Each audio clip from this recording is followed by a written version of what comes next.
Puis moi j'ai le droit, hein, je suis street artiste. Pinceau à la main, il peigne, graffe, sous les yeux ébahis des visiteurs et des patients.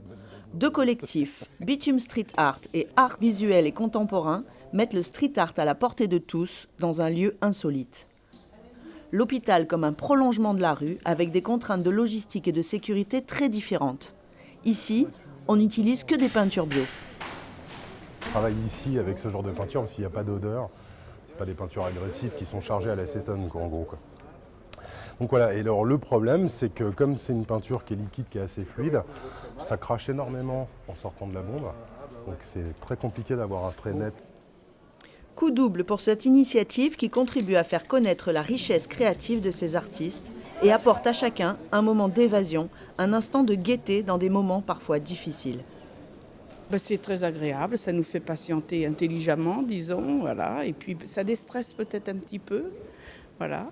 Ça banalise, disons, le moment. Je suis redescendu non seulement pour téléphoner, mais j'ai pris le soin avant de regarder les œuvres. Elles sont splendides.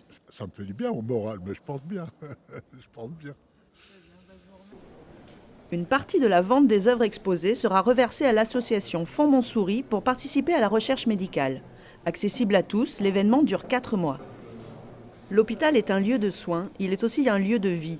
L'œuvre d'art contribue à embellir le quotidien des patients et celui des soignants. Les patients sont ravis, ça ne leur donne l'impression de ne pas être dans un hôpital. Ils jettent toujours un coup d'œil et nous, on les incite à aller dans les couloirs pour voir tout le tour de l'hôpital, c'est très agréable. Prochaine étape, une exposition d'œuvres réalisées par les patients eux-mêmes, ici à l'Institut Montsouris, prévue pour la fin de l'année 2018.